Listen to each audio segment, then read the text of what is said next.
నమస్తే this is Rekha right big breaking news చూస్తున్నాం.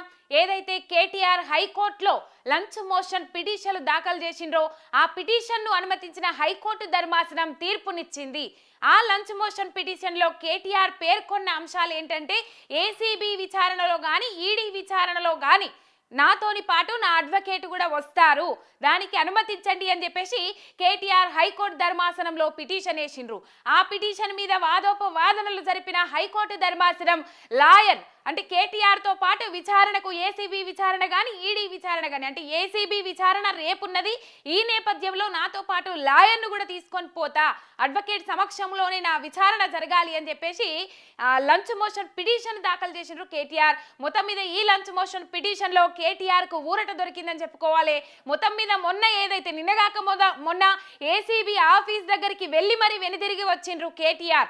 అడ్వకేట్తో సహా లోపలికి అనుమతించబోమని చెప్పేసి వెనుకకు పంపించిండ్రు. అంటే పంపించలేదు, హాఫ్ అన్ అవర్ టైం అక్కడనే వెయిట్ చేసి కేటీఆర్ బయటకు రావడం జరిగింది. మొత్తం మీద లాయర్ను అనుమతించబోం, కేటీఆర్తో పాటు లాయర్ను అనుమతించబోమని చెప్పిన నేపథ్యంలో కేటీఆర్ వెనక్కి రావడం జరిగింది.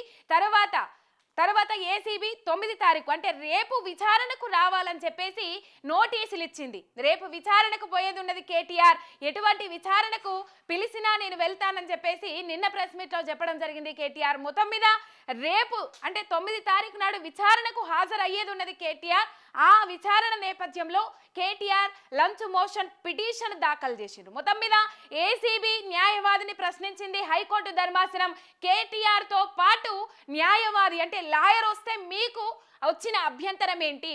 సేమ్ కేటీఆర్ వేసిన ప్రశ్ననే హైకోర్టు ధర్మాసనము ఏసీబీ న్యాయవాదికి వేసింది.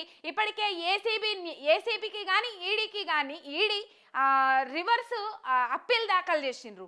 అంటే ఎందుకు అవసరం లేదు, అనుమతించబోం, కేటీఆర్తో పాటు లాయర్ను అనుమతించబోమని చెప్పేసి వాళ్ళు ఒక పిటిషన్లో పేర్కొన్నారు ఆ అంశాలన్నీ తిరస్కరిస్తూ కేటీఆర్ న్యాయవాదితో ఏకీభవించిన హైకోర్టు ధర్మాసనం కేటీఆర్కు అనుకూలంగా తీర్పిచ్చింది.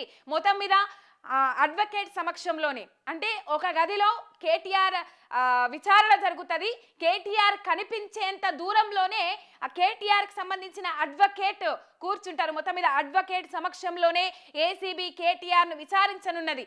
ఎందుకు కేటీఆర్ అడ్వకేట్ను కోరుతా ఉన్నారు, అంత భయమైంది అని కొన్ని అబద్ధపు ప్రచారాలు నడిచినాయి.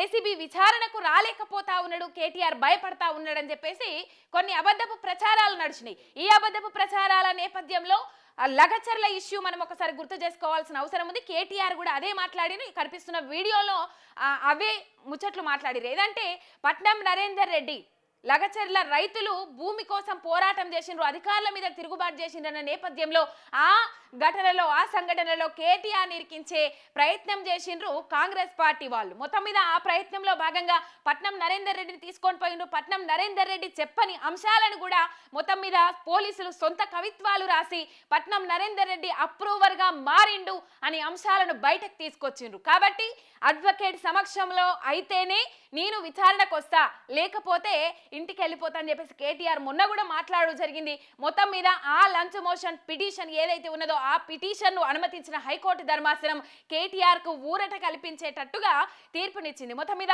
అటు ఏసీబీకి సంబంధించిన న్యాయవాదిని కూడా ప్రశ్నించింది. మీకు ప్రాబ్లం ఏంటి, తను అడ్వకేట్తో వస్తే మీకు ప్రాబ్లం ఏంటి?